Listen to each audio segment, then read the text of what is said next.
같이 말씀 나누도록 하겠습니다. 우리가 믿음의 삶을 살아가는 그 과정 가운데 행해지는 성례전이라고 불리는 것이 크게 두 가지가 있습니다. 하나는 성찬식입니다. 지난해 고린도전서 11장 23절부터 26절의 말씀해 가지고 성찬에 대해서 말씀을 한번 나누었습니다. 성찬의 본질, 그것은 예수님의 피와 삶의 동참함과 동시에 그것은 우리의 신앙의 편안함을 따르지 않겠다라는 하나의 결단임을 같이 말씀으로 나눴었습니다. 성찬에 참여한다는 것은 분명 결단이 요구됩니다. 나의 편의를 따르는 신앙이 아니라, 나의 편안함을 따르는 신앙이 아니라 그리스도의 십자가를 내가 삶으로 살아내겠다라는 결단의 고백으로 참여하는 게 바로 성찬이라는 거죠. 그리고 성찬식과 함께 또 하나의 성례전을 이야기한다면 바로 그것은 세례입니다. 세례는 우리가 흔히 우리의 믿음의 고백이라고 이야기를 합니다. 그리고 이 고백을 통해 우리는 그리스도와의 연합을 이루게 하는 것이 바로 세례입니다. 이게 우리가 고백하고 또 아는 세례입니다. 지금까지 유아 세례, 또 장년 세례, 또 입교의 여러 과정을 거치면서 우리가 세례에 대해서 배워왔고 아는 바입니다.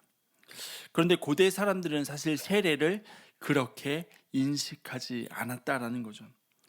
본문의 말씀을 보면 사람들이 요한에게 세례를 받기 위해 나아오고 있었다라고 말합니다. 그때를 살아가던 사람들에게 있어서 세례라는 것은 사실 믿음의 고백이라기보다는 그냥 하나의 인기 있는 문화 같은 거였습니다. 옆 사람이 받으니까 나도 받아야 할 것 같고 안 받으면 안 될 것 같다라는 그런 기분 때문에 받는 것이 그들이 생각하는 세례였습니다. 그래서 세례 요한에게 사람들이 세례를 받으러 나와왔다는 것은 그냥 하나의 통과 의미, 그 통과 의례 그 이상의 그 의미도 아니었다는 거죠. 세례를 받으면 나에게 좋겠지만 안 받으면 뭔가 나에게만 좋지 않은 일이 생길 것 같은 불안함으로 인해 받는 것이 세례였습니다. 그런데 생각해보면 때로는 우리의 신앙이 이들의 신앙과 크게 다르지 않은 것 같다라는 생각을 하게 됩니다. 안전 불감증을 가지고 있는 신앙인 거죠. 주일 예배 한 번 빠지면 하나님이 뭔가 이 한 주간 나에게 굉장히 힘든 일을 주실 것 같고, 내가 하나님 앞에 기도하기로 약속해 놓은 시간을 지키지 않으면 뭔가 내가 하나님 앞에 잘못하고 있는 것 같다라는 생각. 그래서 우리는 하나님을 내가 하는 만큼 나에게 해주시는 굉장히 1차원적인 원인과 결과가 뚜렷한 그런 하나님으로 오해하고 만들어 버릴 때가 있다는 거죠. 근데 예수님 시대의 사람들이 그랬다는 겁니다. 그런 생각을 가지고 있던 사람들에게 요한은 뭐라고 이야기하냐면, 너에게 진짜 지금 필요한 것은 세례라는 예식 행위가 아니라 그 세례에 걸맞는, 그 세례 받은 자의 삶에 맞는 너의 삶이라고 이야기합니다. 그런데 중요한 것은 우리가 그 삶을 어떻게 이루어 가느냐 하는 것이죠. 우리가 믿음을 삶으로 살아낸다는 것 알지만 어떻게 그것을 삶으로 살아낼 것인가에 대한 고민이 끊임없이 있어야 한다는 거죠. 그래서 세례를 받기 위해 온 사람들이 요한에게 질문을 해요. 사람들이 질문하고 이어서 세리들이 질문하고 그리고 또 이어서 군인들이 질문을 했다라고 말합니다. 그리고 애들의 질문은 동일해요. 우리가 무엇을 해야 합니까? 우리가 무엇을 해야 합니까? 라고 질문합니다. 그런데 요한의 대답은 각각 맞게 다른 대답을 내놓는 것처럼 보입니다. 먼저 사람들을 향해서는 너희가 옷이 두 벌 있다면 옷이 없는 사람에게 나누어 줘. 그리고 너희가 먹을 것이 있다면 먹을 것이 없는 사람에게 나누어 주라고 이야기를 합니다. 그리고 세리들에게는 뭘 이야기하냐면 너희가 법이 정한 범위 안에서만 세금을 거두라고 이야기합니다. 당시에 세리라고 불리던 사람들, 그 세관원은 두 부류의 사람들이 있었습니다. 첫째는 우리가 흔히 말하는 텍스 컬렉터입니다. 이 사람들은 로마 정부에 속해서, 로마의 연방 정부에 속해서 땅에 대한 세금이나 사람에 대한 세금을 거두어 들이는 사람들, 그 사람들이 텍스 컬렉터였습니다. 그리고 또 하나는 톨 컬렉터가 있었습니다. 왜 우리는 하이웨이를 타고 가다 보면은 이 톨 기계가 있어서 자동으로 거기서 돈을 삑 찍어서 가져가잖아요. 근데 이 사람들은 그 당시에 사람이 직접 나서서 통행세를 받았던 거예요. 이 길을 지나가려면 로마에서 만들어 놓은 길이니까 너희가 돈을 내야 돼라고 하면서 톨 콜렉터가 있었어요.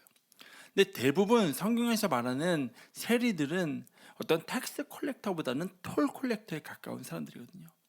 예를 들면 너희가 50센트의 돈을 내야 이 길을 지나갈 수 있다라고 로마가 법을 정해 놓았다면, 아니야, 이불 내, 그러면 이 길 지나가게 해줄게 라고 이야기하면서 자신들에게 불을 쌓아갔던 사람들이 바로 이 사람들이라는 거죠. 이들은 대부분 유대인이었고 같은 민족으로부터 부당한 세금을 부과하는 것 때문에 미움의 대상이 되었던 사람들입니다. 정해진 금액보다 더 많은 세금을 받아서 로마에 내야 할 만큼은 내고 나머지로 자신의 주머니를 채워나갔던 사람들이죠. 그런 사람들에게 요한이 뭐라고 이야기하냐면 너희가 정해진 만큼만 거두라고 이야기해요. 그리고 군인들에게 또 이야기합니다. 당시 이스라엘 지역에는 사실 로마의 군인이 없었습니다. 그러면 이 세례 요한을 찾아온 군인은 누구일까? 이들은 경찰이에요. 무엇을 위한 경찰이냐? 세리들을 보호하기 위한 경찰. 그러니까 군인과 세리가 한 뜻으로 같이 세금을 착취하고 있는 사람들이었어요. 세리들이 로마가 정한 법보다 더 많은 세금을 거두어 들이니까 사람들로부터 미움의 대상이 되고 질타의 대상이 되면 혹시라도 해코지를 당할 것으로부터 보호해주는 역할을 하는 사람들이 바로 이 본문에 기록되어 있는 군인들이거든요. 그 사람들 향해서 요한이 뭐라고 이야기하냐면 너희가 지금 받는 것으로 만족해라고 이야기한다는 거죠. 여러분, 2006년도에 주목받았던 책이 하나 있습니다. 바로 이용규 선교사님 쓰신 내려놓음이라는 책입니다. 이 책의 표지에는 이렇게 한 문장이 같이 쓰여 있어요. 내 인생의 가장 행복한 결심. 그리고 책의 제목 내려놓음, 이렇게 쓰여 있습니다. 이 책에서 말한 것을 한마디로 정리한다면 나의 비어있는 마음을 하나님으로 채울 때에 행복할 수 있다는 겁니다. 그래서 우리의 신앙의 여정은 끊임없는 내려놓음의 연습입니다. 나를 포기하는 과정이라는 거죠. 그 당시 이 책을 읽고 많은 은혜를 받은 한 사람으로서 저 역시 하나님을 위해서 우리가 어디까지 무엇까지 내려놓고 포기할 수 있는가를 참 많이 생각하는 시간을 가졌습니다. 이러한 관점에서 본다면 요한이 자신을 찾아와 질문하는 사람들에게 내어놓은 삶의 방식들은 자신들이 누리던 것, 그들에게 주어져 있던 것들을 다 내려놓으라고 말하는 것처럼 보게 됩니다. 그런데 사실 요한이 말하고 있는 이 말씀은 그들이 지금까지 살아오던 삶의 방식을 정리하는 차원을 넘어서서 더 깊은 신앙으로 나아갈 것을 요구한다는 거죠. 여러분, 우리는 신앙을 굉장히 단순하게 생각할 때가 참 많은 것 같습니다. 내가 예수님을 위해서 무엇인가를 포기하는 정도가 우리의 신앙이라고 생각합니다. 그런데 요한은 세례를 받으러 오는 사람들에게 너희가 지금까지의 삶의 형식을 포기하라고 요구하고 있는 게 아니라는 거죠. 그렇다고 해서 요한이 본문의 말씀을 보면 세례 받은 사람은 이렇게 살아가야 돼라고 말하면서 올바른 삶의 모습을 제시하면서 이걸 따라와 라고 이야기하지도 않습니다. 근데 더 놀라운 사실은 뭐냐면 당시에 문제가 되는 직업을 가진 사람들에게조차도, 군인들에게도 세리들에게도 사실 그것을 요구하지 않는다는 겁니다. 분명 너희가 지금까지 살아왔던 그 문제가 되는 삶의 방식을 정리하고 포기하라고 요구하고 싶지만, 그렇게 말할 법도 하지만 그렇게 하지 않는다라는 거죠. 저희 아이들을 키우다 보면 이렇게 아이들이 다 달라요. 근데 어떤 아이는 엄마 아빠가 아무리 이야기해도 자기가 하고 싶은 대로 하는 아이가 한 명 꼭 있어요. 누구라고 이야기하진 않겠어요. 한 명 꼭 있어요. 그럼 저희가 요즘 최근에 어떤 조치를 취하기 시작했냐면 이 아이가 정말 싫어하는 거를 시키기 시작한 거예요. 자, 너 엄마 아빠가 이거 하지 말라고 했는데 이거 했으니까 자, 네가 싫어하는 설거지 2주, 이런 식으로. 근데 지금 요한이 세리들이나 군인들에게 너희의 삶이 분명히 잘못되었지만 너희의 삶을 정리해라라는 이야기를 하고 있는 게 아니라는 거죠. 본문의 말씀 13절과 14절을 다시 한번 보겠습니다. 이르되 부과된 것 외에는 거두지 말라 하고 군인들도 물어 이르되 우리는 무엇을 하리까 하매 이르되 사람에게서 강탈하지 말며 거짓으로 고발하지 말고 받는 금류를 족한 줄로 알라 하니라. 세례 요한의 말을 언뜻 보면 너희에게 주어진 권리 그 안에서만 행사를 하라고 말하는 것처럼 보입니다. 로마가 너희에게 정해준 법의 테두리 안에서만 세금을 거두어 드리는 것은 내가 허락할게 라고 말하는 것처럼 보입니다. 그런데 사실 그렇게만 해도 이들은 참 많은 것을 포기하는 것입니다. 더 나아가서 그 시대의 세리들과 군인들이 보여주던 일반적인 삶의 방식과는 차원이 다른 삶을 보여주는 겁니다. 이 정도만 되더라도 이들은 사실 세례를 받은 자로서의 충분한 삶을 살아간다라는 거죠. 그런데 세례 요한이 이들에게 요구하는 것은 단순히 포기하는 게 아님을 우리가 알아야 한다는 거죠. 만약에 이 말씀이 개인적으로 너희가 무엇인가를 포기해야 해서 나만 고스란히 손해를 감수해야 하는 정도의 일이라면 조금은 어려울 수 있겠지만 그리 크게 어렵지는 않을 거예요. 너 이거 포기해. 그래서 너의 수입이 줄어들 거야. 너의 손에 들려지는 돈이 줄어들 거야 라는 나 개인적으로만 어려움을 당하는 일이라면 요한의 요구가 그리 어렵지는 않을 수도 있다라는 거죠. 그냥 지금까지 내가 누려오던 것들을 포기하면 되는 일입니다. 그런데 여러분, 세례 요한의 요구는 그런 차원이 아니었다라는 거죠. 여러분, 당시 세리들에게 군인들에게 있어서 약한 사람들의 것을 빼앗는 일은 그냥 당연한 거였습니다. 그게 왜? 그게 뭐가 잘못된 건데? 라고 여겨지던 일이었습니다. 모두에게 암묵적인 동의가 있던 시대였습니다. 50센트의 토요비를 내야 된다면 이불을 걷어. 그거는 당연한 거였습니다. 근데 그런 시대에 세례 요한의 요구는 단순히 네가 지금까지 살아온 삶을 청산하고 정리하고 법을 지켜라는 그러한 정도가 아니었다라는 거죠. 세례를 받겠다는 건 이들이 요한에게 나와서 나의 믿음을 다시 한번 고백하겠다는 그 고백에는 나의 삶을 거룩하고 깨끗하게 지켜낼 수 없는 그 자리에서 하나님을 위하여 지켜내겠다는 삶의 결단을 요구한다는 겁니다. 여러분, 이것이 로마라는 사회에서는 결코 쉬운 일이 아니었습니다. 로마라는 시대는 공동체 전체를 위해서 한 개인의 삶이 수단과 목적으로만 이용되던 시대였습니다.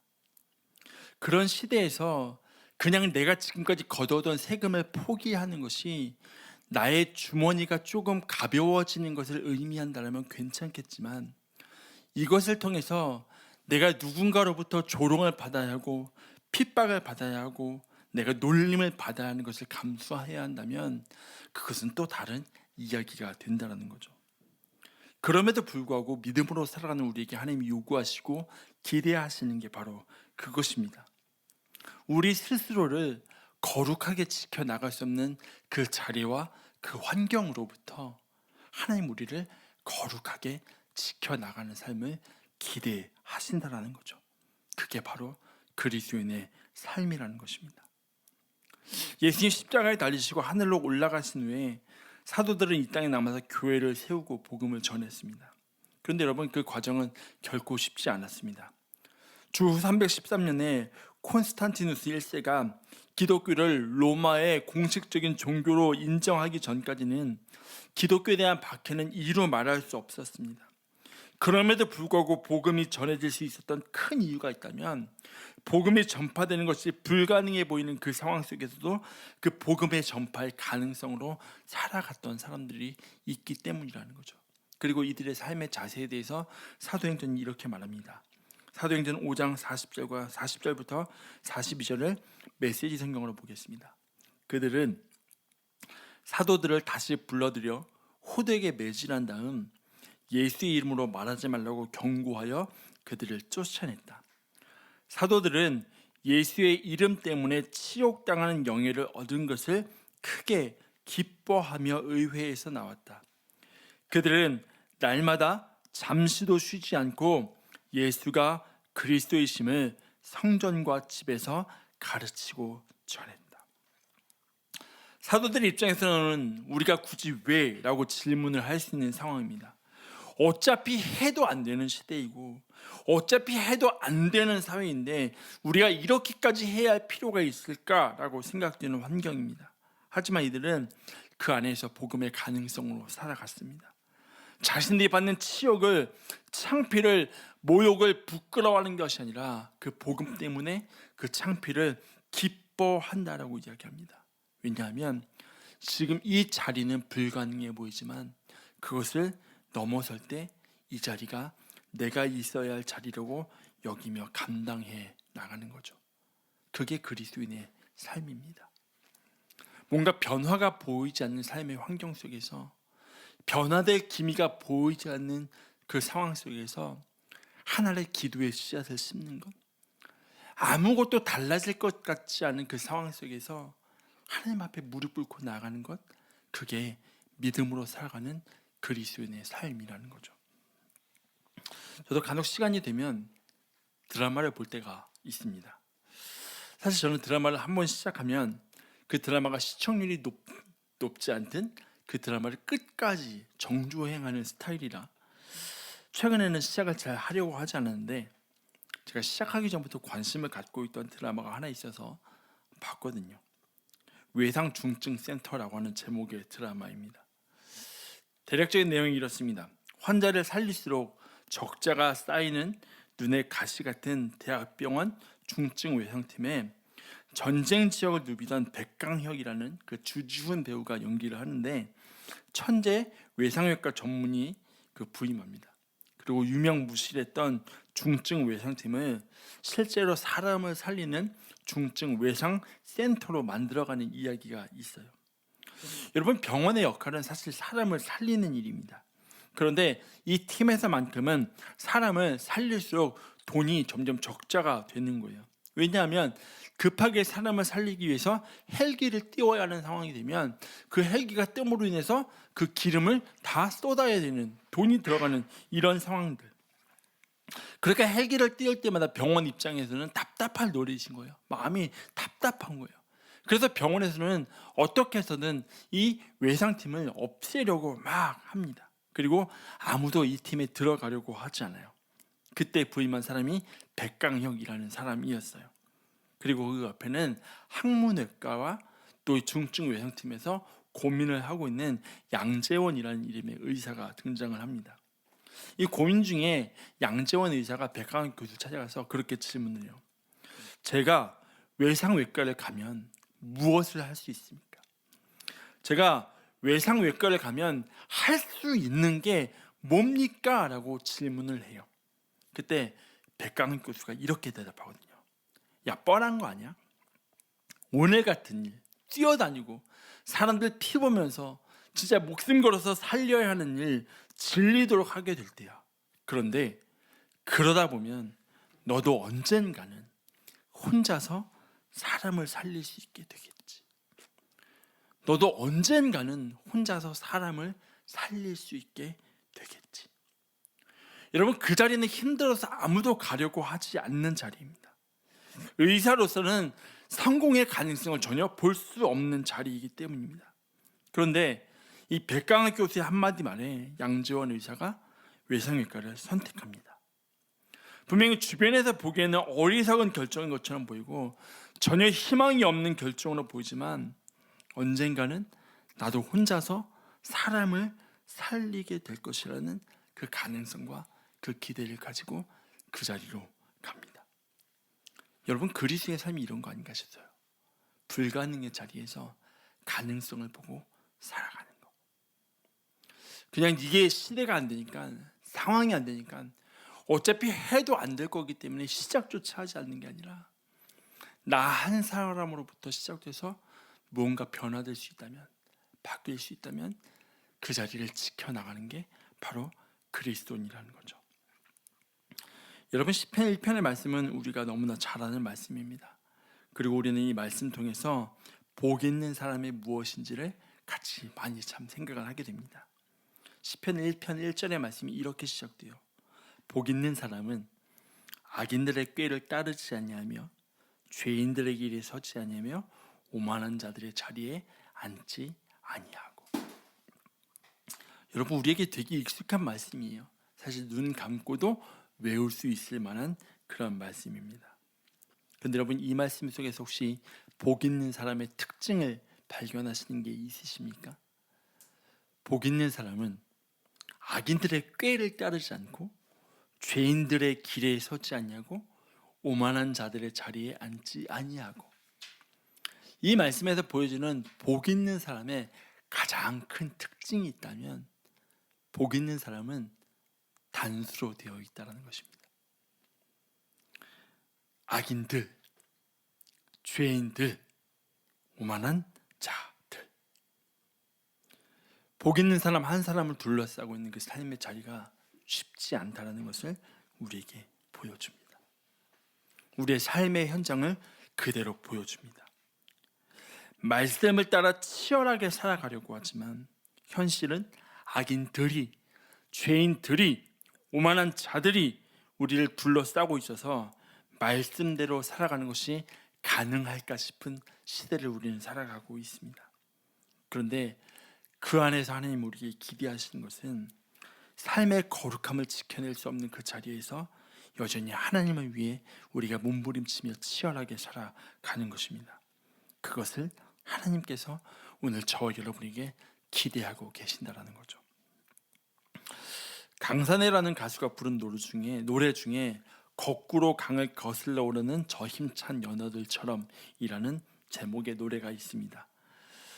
그 노래에 시작하는 가사가 이래요. 흐르는 강물을 거꾸로 거슬러 오르는 연어들의 도무지 알 수 없는 그들만의 신비한 이유처럼 그 언제부터인가 걸어오는 이 길 앞으로 얼마나 더 가야만 하는지. 흐르는 강물은 이렇게 부르는 노래예요. 저 이 노래 되게 좋아하거든요. 근데 제가 이 노래를 좋아하는 이유가 있습니다. 여러분, 연어라는 물고기는 귀소 본능이 있어요. 귀소 본능이라는 말은 자신이 살던 곳이나 태어난 곳으로 돌아가는 본능적인 움직임을 말합니다. 연어는 알을 낳을 때가 되면 자신이 살던 강으로 돌아와서 알을 낳는 물고기로 알려져 있습니다. 그런데 우리는 여기서 중요한 것이 강이라는 단어입니다. 왜 코스트코에 가면 연어를 판매할 때 노르웨이산, 알래스카산 이렇게 이야기해서 마치 우리는 연어가 바다 물고기로 오해할 수 있지만 연어는 강에서 사는 민물고기입니다. 그리고 알을 낳을 때면 자신이 태어났던 강으로 돌아가는 본능이 있습니다. 그 돌아가는 과정 가운데는 등이 굽고 턱이 휘고 지느러미는 망가지게 됩니다. 그렇게 수컷 연어들이 암컷 연어들을 보호하면서 자신이 살던 곳으로 돌아갑니다. 그런데 그렇다고 해서 암컷 연어들이 괜찮은 것도 아닙니다. 이들 역시 피부에 많은 손상을 입고 흉터를 얻게 됩니다. 하지만 이들은 그 모든 어려움을 뚫고 그 강으로 올라갑니다. 왜요? 알을 낳기 위해서. 우리가 하나님 앞에 살아가는 삶의 자리가 치열하다고 해서 포기할 것이 아니라 우리를 둘러싸고 있는 환경의 어떠함과 관계없이 그 자리에서 거룩함을 지켜나갈 때에 그 거룩함은 또 하나의 거룩함을 낳게 되는 은혜가 있다는 거죠. 여러분, 세례라는 것, 공적인 믿음의 고백에는 치열함의 각오가 동반되는 것입니다.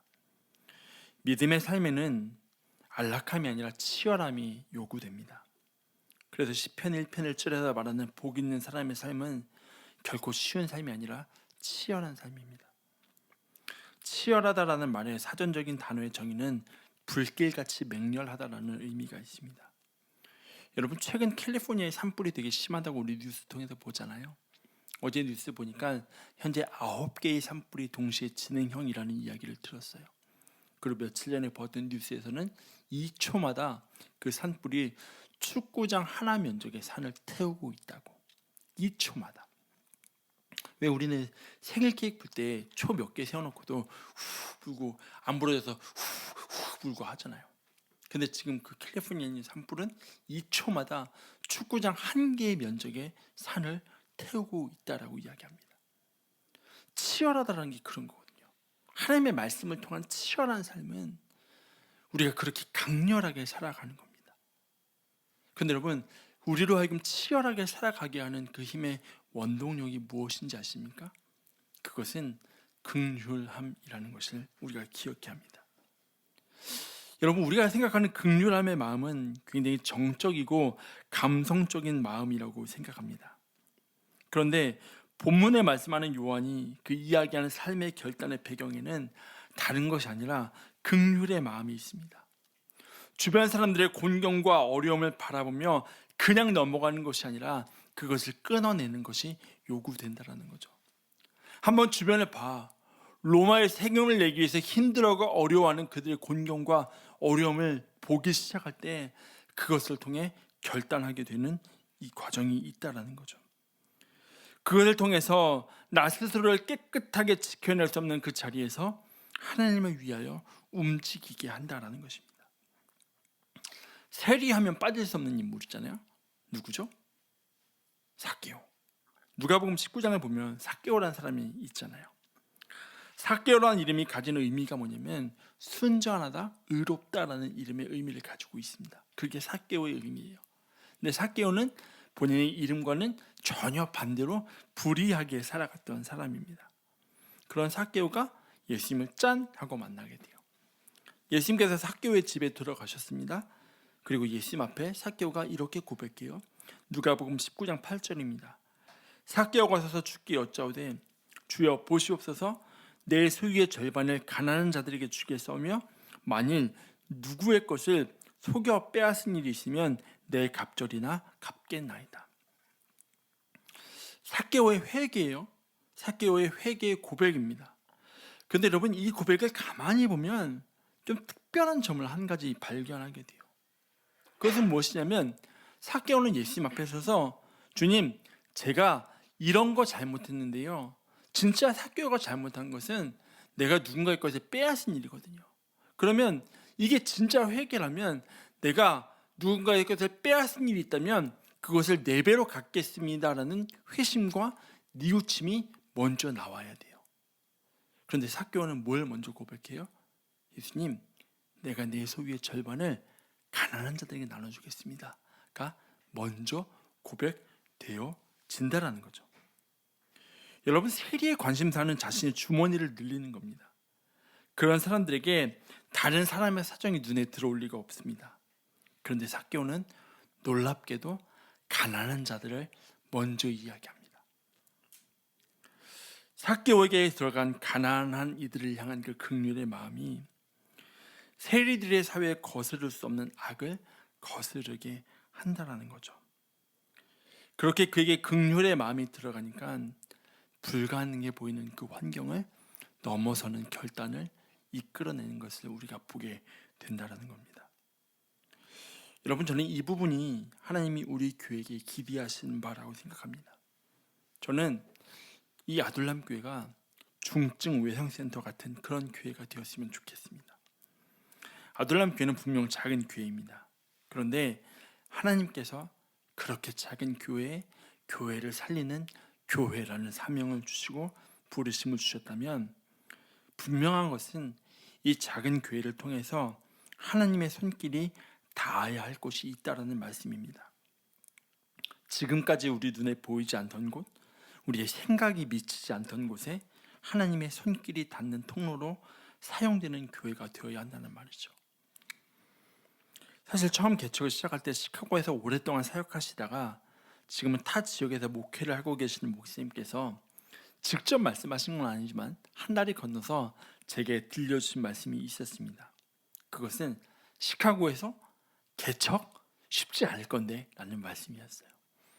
그리고 특별히 접근성이 쉽지 않은 집에서라고 이야기를 하셨습니다. 정말 쉽지 않은 건 사실인 것 같아요. 그런데 하나님께서 하나님의 계획 가운데, 하나님의 그림 가운데, 하나님의 꿈 가운데 우리를 이 자리에 불러 모으셨다라는 거죠. 이것은 개척이 어렵다고 불가능하다고 말하는 그 시대와 그 자리에서 하나님이 우리로 하나님의 가능성이 되게 하시는 것이라는 거죠.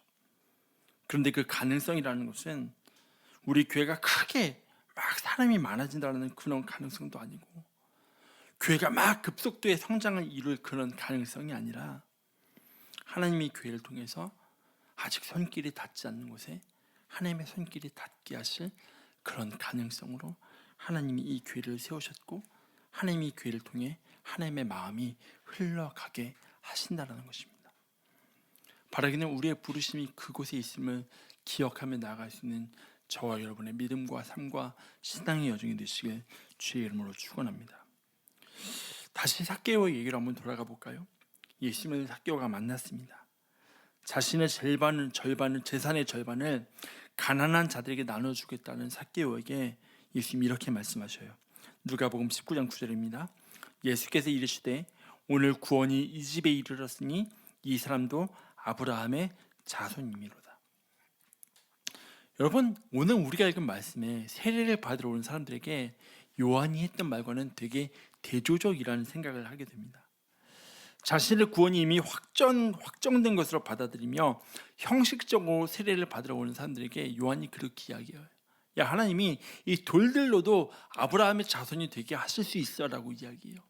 이미 나는 구원이 확정되어 있다고 생각되는 사람들에게. 근데 삭개오는 구원의 범위 밖에 있다고 여겨지던 사람에게 하나님이 그에게도 구원이 임했다라고 이야기합니다. 여러분, 무엇이 이것을 가능하게 됩니까? 불가능을 넘어서는 그의 믿음의 결단. 상황 속에서는 이게 가능할까 싶지만, 이게 될까 싶지만, 그럼에도 불구하고 삭개오에게 긍휼의 마음이 들어갈 때 그 상황을 넘어서게 하는 그의 결단. 우리에게 그러한 믿음이 있으시길 주의 이름으로 축원합니다. 이제 말씀을 마무리하려고 합니다. 여러분, 불의가 가득한 세상에서 살아가는 그리스도인이 취해야 할 삶의 자세로 바울은 한 가지 이야기합니다. 그것은 바로 믿음입니다. 로마서 1장 17절입니다. 복음에는 하나님의 의가 나타나서 믿음으로 믿음에 이르게 하느니 기록된 바 오직 의인은 믿음으로 말미암아 살리라 함과 같으니라. 복음에는 하나님의 의가 나타난다라고 말합니다. 복음에 나타나는 하나님의 의는 다른 것이 아니라 인간의 모든 불의를 넘어서게 하는 힘입니다. 그리고 이 하나님의 의는 결국 믿음 안에서 삶의 현실로 이어져야 한다는 거죠. 여러분, 주변을 돌아보세요. 우리가 살아가는 삶의 자리는 사실 불의함으로 가득 차 있습니다. 의롭게 살아가려고 하지만 거의 불가능할 정도로, 불가능에 가까울 정도로 불의가 판을 치는 시대에 우리는 살아가고 있습니다.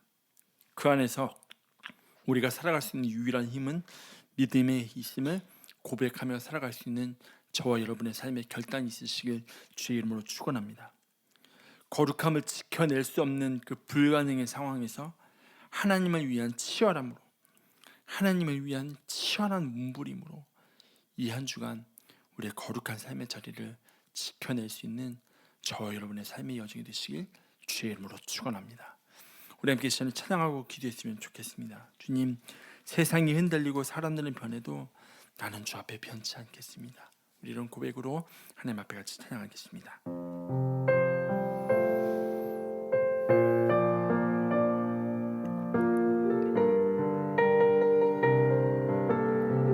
세상 흔들리고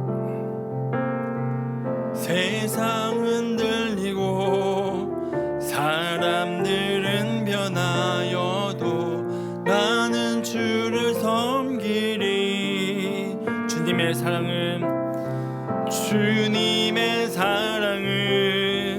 영원히 변하지 않네. 나는 주를 신뢰해. 오직 믿음으로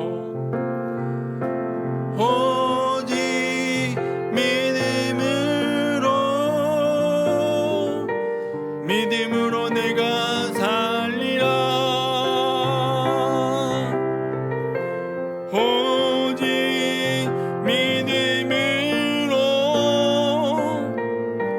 믿음으로 내가 믿음은 들리고 사람들 주를 떠나도, 믿음은 들리고 사람들 주를 떠나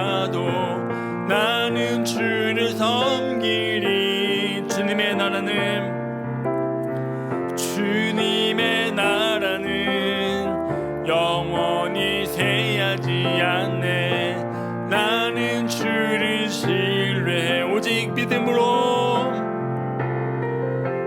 오직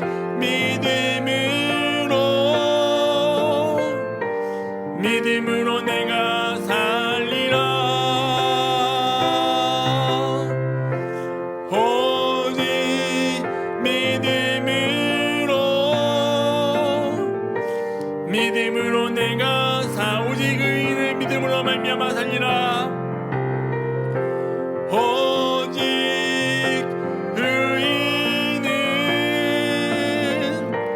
믿음으로 말미암아 살리라.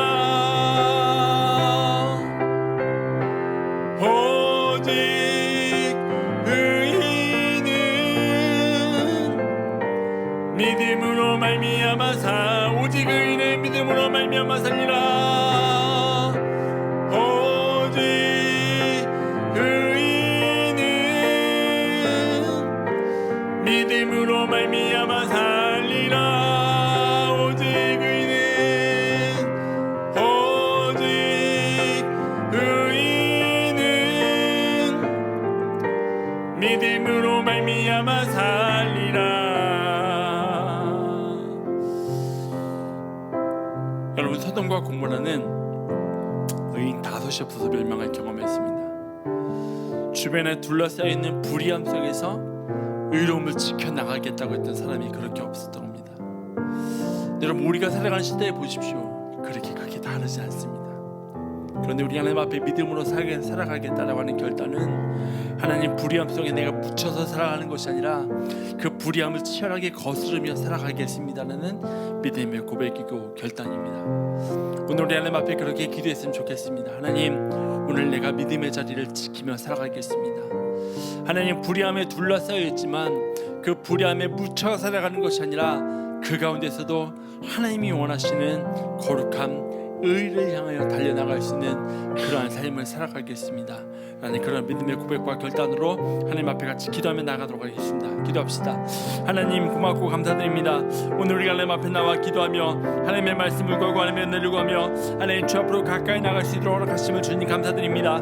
하나님, 우리가 살아가는 이 삶의 자리는 불의함으로 하나님 타락함으로 하나님 가득한 시대를 살아가고 있지만 하나님 그 가운데서 우리의 삶이 하나님 불의함에 묻혀 살아가는 것이 아니라 그 안에서 하나님을 향한 거룩함을 지켜내는 삶을 살아가기 도와주옵소서. 하나님 말씀을 향한 하나님을 향한 거룩함을 지키며 살아가게 하나님 도와주옵소서. 그렇게 치열하게 하나님 오늘도 주의 말씀을 붙잡고 살아가게 하시고 그렇게 치열하게 오늘도 주의 말씀 안에 거하며 살아가게 하시고 그렇게 치열하게 하나님 오늘도 주와 함께 살아갈 수 있는 그런 삶의 자리가 되게 좀 도와주시옵소서. 하나님, 그래서 하나님 우리가 살아가는 삶의 자리가 하나님을 깊이 경험하며 하나님의 은혜를 깊이 경험하며 하나님의 의로우심을 드러내게 도와주옵소서. 하나님, 우리가 늘 긍휼의 마음을 주시고 하나님의 마음을 부어주사 우리가 하나님의 마음을 품고 이 땅 가운데서 하나님의 뜻을 이루어갈 수 있는 하나님 그런 그리스도인에게 하나님 도와주옵소서. 우리가 이 한 주간 그렇게 살아가기를 결단합니다. 우리가 그렇게 살아가기를 하나님 앞에 고백하며 결단하오니 주님을 도우시고 주님을 붙드시며 주님을 은혜 역사하여 주시기를 하여 주시옵소서.